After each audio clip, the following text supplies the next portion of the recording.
ఓసారి చూడండి అంటున్నాడు, జగన్ కంటే ఎక్కువ పథకాలు ఇస్తానంటున్నాడు. ఒకసారి ఎన్నిసార్లు చూస్తారన్న? ఇప్పటికి ఆల్రెడీ 2-3 సార్లు చూశారు. 14 సంవత్సరాలు సీఎంగా ఉన్నాడు. నేను పలానా చేశానని ఇప్పుడు అని చెప్పాడా?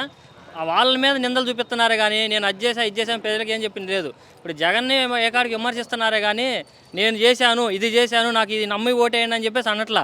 జగన్మోహన్ రెడ్డి గారు ఏమంటున్నారు? నేను మంచి చేశాను, నా మంచిదాన్ని మీకు నచ్చితేనే ఓటేయండి, నా ద్వారా మీరు లబ్ధి పొందితే నాకు ఓటేయమంటున్నారు. కానీ వాళ్ళలాగా విమర్శిస్తే అదేం లేదు కదా.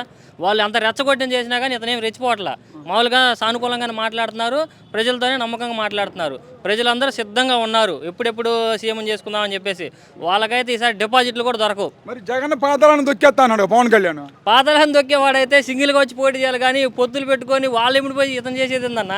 అంత దమ్మున్న నాయకుడు అయితే ఓన్గా రావాలి, పోటీకి సిద్ధం కావాలి. అతని ముందు ఎమ్మెల్యేలు ఎంతమంది దొరక అతని ఎమ్మెల్యేలు నిలబెట్టడానికి ఎవరు లేక ఈ పార్టీలో పొత్తు కుదుర్చుకొని అక్కడ తిరుగుతా ఉన్నాడు. వాళ్ళ చుట్టూ కొద్దిసేపు బీజేపీ చుట్టూ కొద్దిసేపు టీడీపీ చుట్టూ పొత్తులు కొని తిరుగుతున్నాడే కానీ ఏకాడికి దమ్మున్న నాయకుల్లాగా జగన్మోహన్ రెడ్డి లాగా 147 స్థానాల్లో నిలబడే హక్కు అతనికి లేదు, అంత ధైర్యం కూడా లేదు.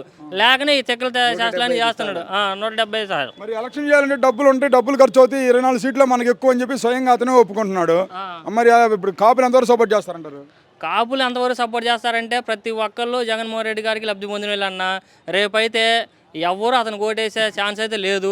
ఖచ్చితంగా అతను ముందు అతను ఎమ్మెల్యేకి గెలిచి తర్వాత చూసుకోమని చెప్పండి. మరి ఇప్పుడు తెలుగుదేశం జనసేన పార్టీ రెండు కలిపి ఇప్పుడు మీ ఫ్యాన్ ఏదైతే ఉందో పార్టీ మీ ఫ్యాన్ రెక్కలు ఎరగొడతామన్నారు. రెక్కలు ఎరగొట్టేంత సీన్ ఆడుందని వాళ్ళకి. ఇప్పుడు సింగిల్గా రాలేక అందరూ గుంపులుగా వస్తుంటే ఇంక రెక్కలు ఎరగొట్టేది ఏంది?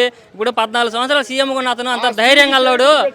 ఇప్పుడు రెక్కలు ఎరగొట్టేవాడైతే ఎంతమంది కలిసి రావడం ఎందుకు? ఒక్కడి మీదకి ఓన్గా రావచ్చు కదా.